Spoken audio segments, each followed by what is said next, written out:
Hello there, kia ora, and welcome to this week's Campaign Korero. Each week we sit down and take a look at the events and the undertakings that are shaping the 2026 general election.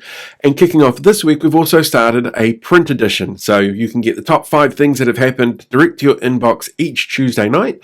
To get that, you just need to head to the link that's in my description, go to the Substack newsletter thing and subscribe there. It's completely free.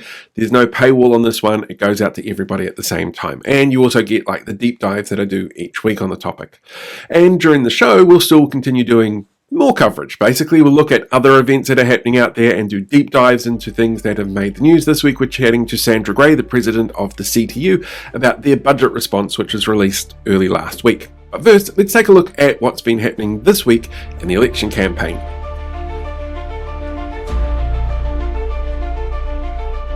The Labour Party has announced a new cost of living policy that would cap public transport costs at $20 a week, creating a substantial shift in the affordability of services across the country. Transport experts have said this move would make it easier for low-income households, since transport is one of the largest non-housing costs of many families. It'll lower the geographic barrier to employment and education opportunities. It increases the ability of those with mobility and well-being issues to get out and about more, and of course it's a much more environmentally friendly option than subsidising cars and fuel directly. This move would also bring us more in line with the responses that we've seen across the ditch during the fuel crisis caused by the Iranian war. Labour Party leader Chris Hipkins released the party's full list on Monday with 72 potential MPs. The list includes unionists, youth campaigners for climate action, road and Fulbright scholars, and a police superintendent. However, the inclusion of police superintendent Rakesh Naidu seems to have spurred a partisan response, ranging from the outright racist on Twitter from people the media keeps getting stories from and legitimising for some reason, through to politicians demanding an investigation into whether Naidu leaked sensitive information without any evidence or cause to believe he has, and Police Commissioner Richard Chambers going on to right-wing talkback radio to respond to the perceived issue. Iwi leaders have strongly condemned the government's proposed legislation to remove voting rights for non-elected members on council committees. Critics, including the collective Te Kahutao Nui, argue that this is a cynical political manoeuvre that disproportionately targets Māori participation and undermines local democracy under the guise of fixing it. Recent analysis from groups like the NZCTU are highlighting the human cost of the government's financial discipline. The budget is being critiqued for cutting real-term funding to core public services and reducing the disposable income of social housing tenants, raising questions about whether the government's economic strategy is prioritising austerity over the well-being of vulnerable New Zealanders. And a little bit later in this episode, we'll catch up with CTU President Sandra Grey to discuss this more. In response to the political climate, there's growing public discourse about the potential for tactical voting. Some advocates are encouraging Māori to consider moving to the general electoral roll, arguing that given the legislative threats to Māori-specific political structures, focusing on the general roll may currently be a more effective way to exert influence on the makeup of the next government. Others, however, are arguing that having people on the Māori roll will give them more power to be able to make sure they have better representation across Parliament. Final decisions for which role to be enrolled on need to be made before August 6, which is the cut-off date for this year's eligibility switching. The government has announced to back down on how it funds the next phase of its plan to develop a liquefied natural gas import facility, framing it as necessary for energy security and cost reduction. They've now decided a new tax to pay for it is unfair, but it will rely on user pays, meaning energy companies will continue to pass costs on to consumers. Environmental advocates and those favouring a faster transition to 100% renewables are raising concerns that this locks New Zealand into fossil fuel dependency for years to come, contradicting climate commitments. Despite government rhetoric about upcoming economic growth, the cost of living remains the primary driver of voter sentiment. Opposition parties are attempting to maintain pressure on the government by highlighting the scars of high prices and the impact of interest rates on families, suggesting the economic recovery remains unevenly distributed. The 2026 budget has effectively dismantled the world-leading Marsden Research Fund. By eroding the autonomy of the scientific community to serve narrow, state-defined priorities, the government is jeopardising Aotearoa's long-term economic resilience and intellectual independence. According to researchers, this retreat from foundational science threatens to trigger a substantial brain drain and diminish our international standing as a hub for genuine innovation. Ultimately, this ideological pivot sacrifices the seed of future discovery for the sake of political expediency, leaving the country ill-equipped for the complex, unpredictable challenges ahead, according to experts. After initially rolling out social media that incorrectly claimed the start of 3-day stays for new mums and maternity care, the Prime Minister has admitted that they have not funded the 175 recommended extra beds for this, instead claiming the community sector, described by Ministry of Health in reports for this as patchy at best, are said to be ready to provide them. The ACT Party has announced the retirement of MP Mark Cameron at the upcoming election. Cameron was Disinformation Lobby Group Groundswell's most preferred candidate in the 2023 election and has a history of social media comments that call for short ropes for left-wing protesters, called Prime Minister Jacinda Ardern a, quote, vacuous teenager, end quote, and was a vocal supporter of Donald Trump. He is retiring due to health-related issues with his kidneys. Right, and that's it for this week's campaign update. Let's have a chat now with the President of the CTU, Sandra Grey, about their recent report on this year's budget. Right, joining me now, I've got Sandra Grey from the CTU. Sandra, you sent me a document last week that is taking our budget and it summed it up really, really well. It pinpoints a whole bunch of issues and things like that in really easy to understand language. I guess my first question is, how do you do that? How do you take something as dense as a budget and make it accessible? One of the things people might not know about the union movement and the CTU is that we really do hire really top quality economists and analysts to work with us and work in our organisation. So we have a great team here headed by Jack Foster, who did most of the budget analysis. But added to that this year, we ran a major event where 5 economists from the community and voluntary sector came in and helped us with that analysis, and 50 different organisations contributed. So Jack, not only he and the team here at the CTU worked really hard, but they collaborated with others who really care about what the budget says, because they need to dig in and show all of us what the budget is saying about what this government values and what they don't value. And that's why the plain English is so important. Like going in and reading vote education or vote, health is really hard. But when someone tells that story, the budget tells a story. We care about expenditure on military. We don't care about carers and families. Getting that story explained is really important because that's all budgets are, stories about what we value. So great teams, really expert advice. So, we get a lot of criticism for just being ideological. We are not. We are driven by data, good analysis, and expertise. That's actually one of the things I really liked about reading it is because I'm not a numbers person and budgets freak me out. Even my home budget I hate looking at. But having a look over what you've done, there's graphs, there's data, there's tables, and it makes it really easy to see where the outcomes are coming from and the explanations are coming from. And it's really good to see in visual form, this is how much has been spent over the years. This is the adjustment that happened during COVID and how this government has flattened the curve on this funding sort of thing. In terms of getting it out so soon after the budget, do they sleep? Does the team that you hire actually get any sleep? Do they live off coffee and donuts constantly?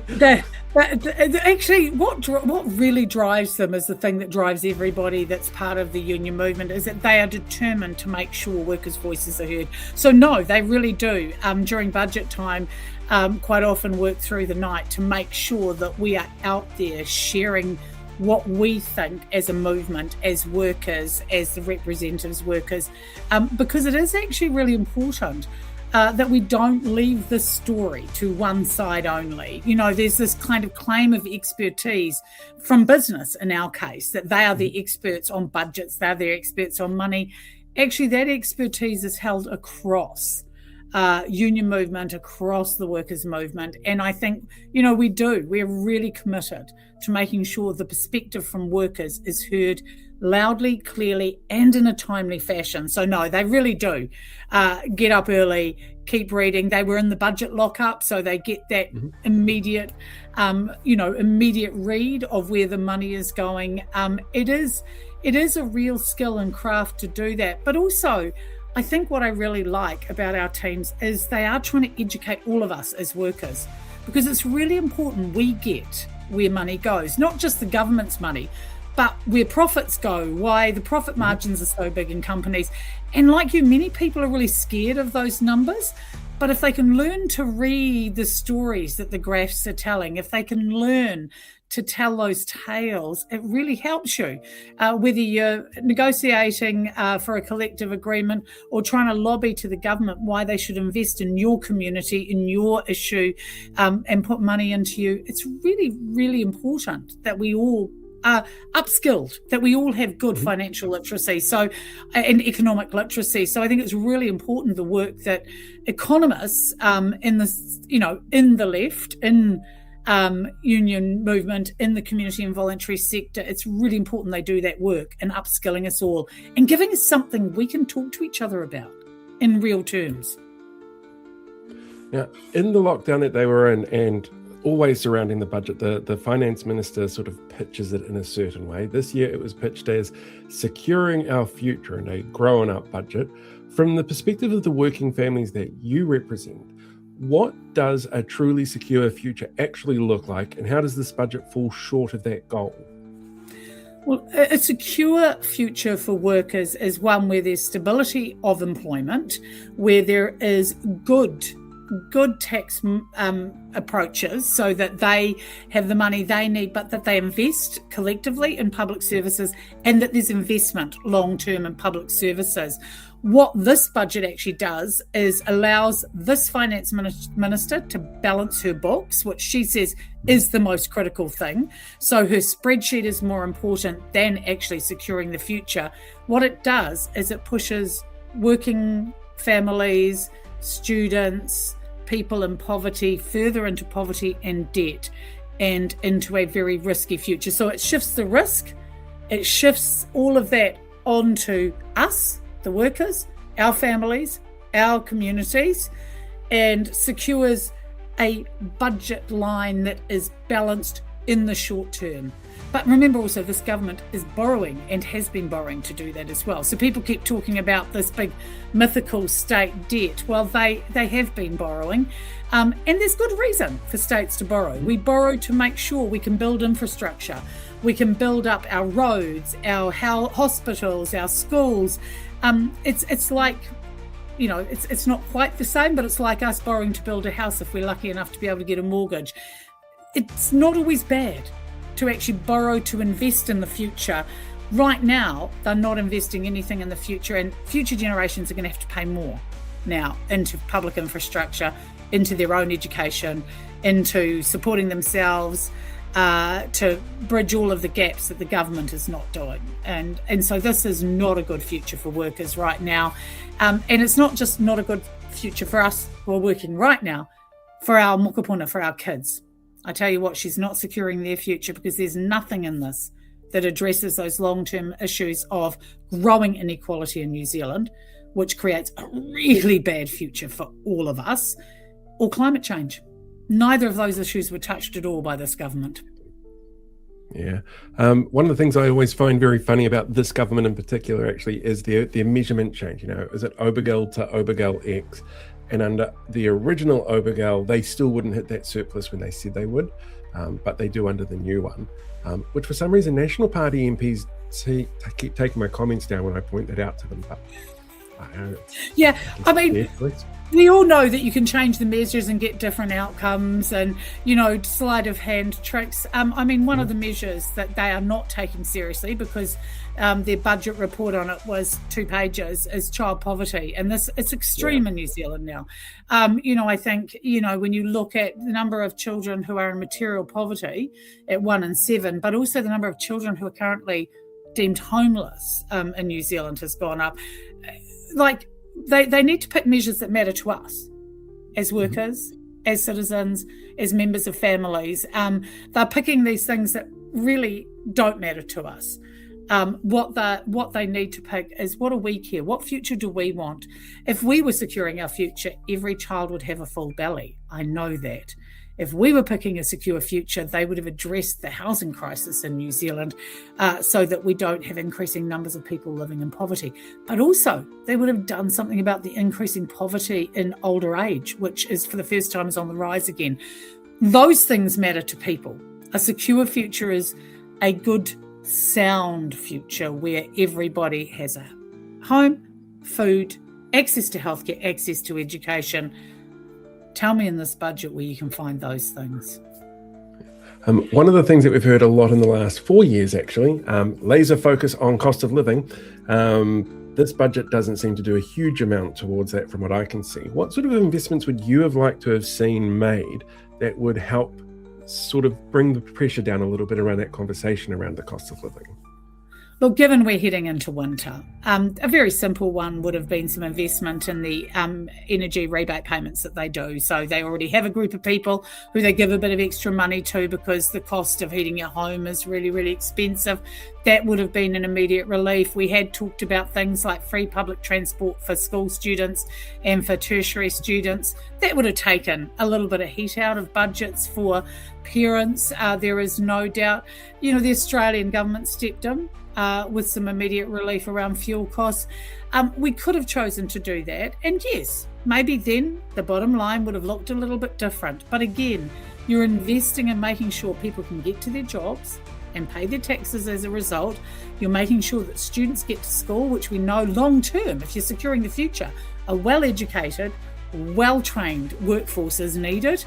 So they could have done so much, and there were already mechanisms in there because we already have mechanisms for subsidising school transport.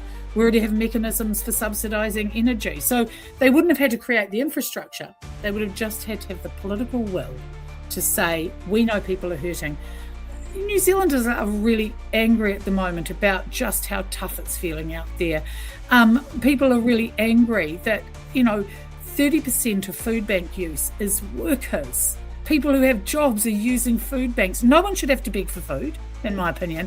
But certainly if you have a job and you're having to beg for food, you have a right to feel really let down.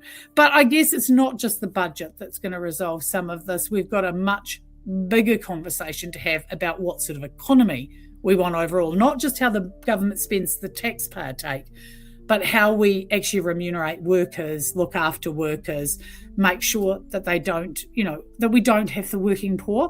And, there are mechanisms, again, they could have supported families with extra tax credits, with help with childcare. There's a whole lot of ways of supporting working families that they could have done.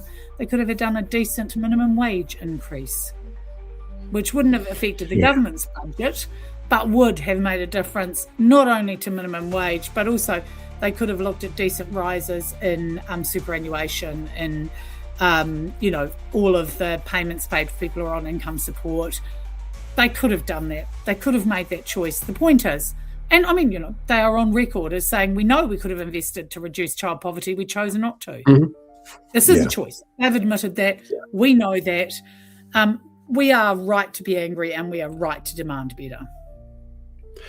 With these choices that you'd make, they obviously come at a cost, and money is not unlimited. But one of the things that came through in the report was conversations around our tax system.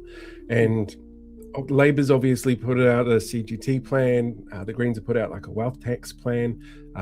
Opportunity has, I think it's a UBI plan as well, with a few tax changes around valuations in there. What would you like to see change in our tax system and how we approach tax to be able to have these more equitable outcomes for everybody in the long run? Yeah. Look, there's several things that we need to shift to ensure that the rising inequality in New Zealand doesn't keep just ballooning out. We know that wealth is concentrated in the hands of 10% of New Zealanders. That is not good for anyone in New Zealand, not even those who are really wealthy, because when 50% of the population have to share 7% of the wealth, that's all they have. They have 7% for 50% of New Zealanders. This means people are ending up in huge debt. They are, in all manner of trouble personally. We need to address that because that creates an unstable society. So the first thing is, one, taxation model. We have to look at taxing all of those gains people make from investing in capital. Every single worker in New Zealand pays tax based on what they earn. And yet I can buy 4 properties, make a capital gains and escape with paying very little tax. And this isn't fair on workers. We have to look at it that way. At the moment, we as workers are shouldering the tax burden. We need to adjust that so that we can keep looking after not just those at the bottom, but the whole society, making this a good place to live to work. And also for those who do run big corporations or the number of small businesses in New Zealand, they're reliant on healthy, educated workers so that we can keep doing that. But the other part of it is New Zealand's got to change its attitude about wages. Yes, we can increase wages. It will mean less profits for those who have shares. I get that. The owners of companies won't be able to take home quite as much. But again, go back to that disparity in wealth. 10% of New Zealanders own 50% of the wealth. That is why we are struggling, and 50% of us are struggling right at the bottom. So we need to shift that whole conception about what right and proper and fair looks like in New Zealand and say, if you work for a wage, you deserve an income that helps you live a good life. The life of an ordinary New Zealander, where your children do have full bellies, where they have winter shoes, where you can go and, have a holiday and actually enjoy life. Because when we all do that, we become better citizens, we become better humans, we become better family members, but we become better workers. So we've actually got to turn around this low wage economy. And that means we need a government that's not going to keep attacking the rights of workers to actually take action together to get better outcomes. The fact that they have, gone against the judiciary, who's made two rulings, the Uber case and the parents who are carers case. This government doesn't like the fact that those people wanted fair recompense, fair wages for what they do and to be treated as workers. So this government said, well, the courts, we're getting rid of this decision by changing legislation. We don't need that. We actually need a government that will stand up and say, yeah, you know what? Workers actually are the people who make profits, actually are the people who make this country stable economically. So therefore, we're going to make sure their rights are defended. And that those two shifts, the shift in our understanding of how wealth is generated and why it's important that you're taxed if you get money from capital, not just from salaries. And the second one, which is need a better balance between who gets profits and who gets wages, and make sure that the wage earners are getting what they need. Those are two big mind shifts for a New Zealand that's had 4 decades of being told, you'll all get rich if you just try hard enough. Not true. It'll trickle down. There'll be downward pressure. Down, yeah. Down. Poverty at the moment is flooding New Zealand, not just trickling, but that's because we have made these decisions as a society. We need to turn that around. And, as I say, people are angry at the moment. Well, let's turn that anger into something that says we want an entire shift. We want a country where we actually care about people who live on the streets. We don't jail them. So what sort of message then would you have for those people out there who are feeling like this is a really precarious, concerning, austere budget and the legacy it's going to have on the country for years to come? I think the first step for all of us is we have to believe that something different is possible. And it is. So you have to get into that space with others saying, I actually want people to be treated fairly and properly. To obviously always for us, join your union. There is strength in standing with others. 370,000 people now stand together saying, people who have wages, earn money through wages, deserve better working conditions, deserve a voice.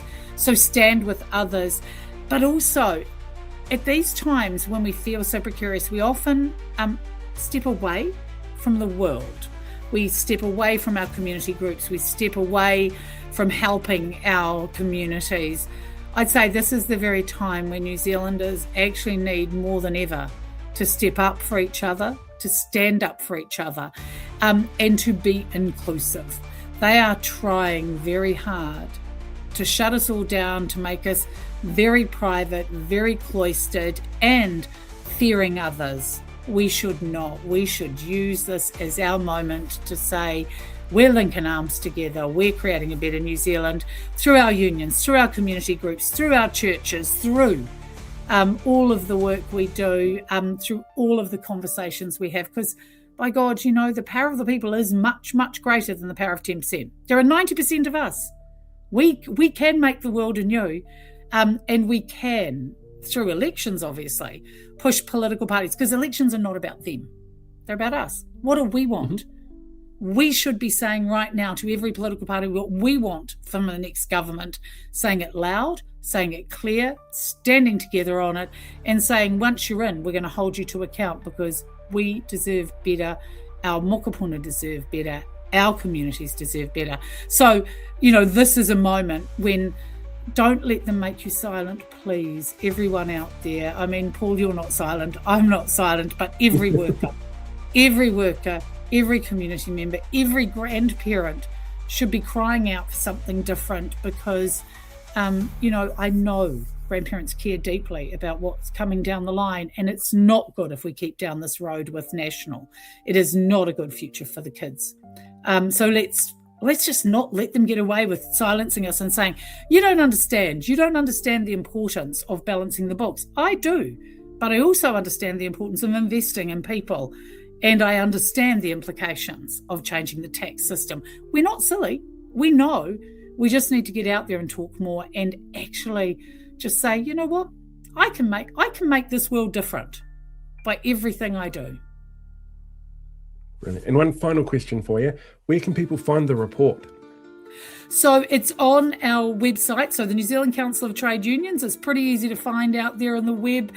Really encourage people to engage with us on our ideas for the future. We have some about where the economy should go. So if they just search anywhere for NZCTU, my name and the acronym will turn up this.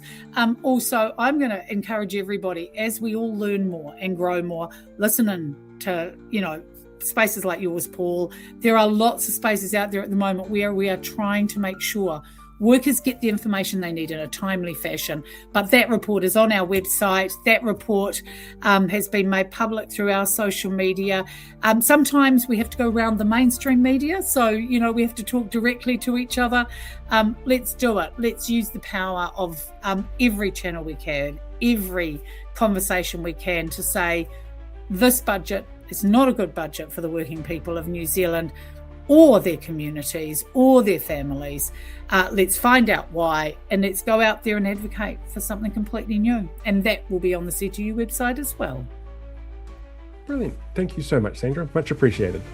Thanks for the time. Hey, thanks for sticking around till the end of the video. While you're here, why not hit that like button or share the video or even subscribe to the channel. You could even become a paid YouTube member so you can see things released in advance, you get access to some exclusive content, and like all these awesome people, you get to have your name at the end of the credits as well.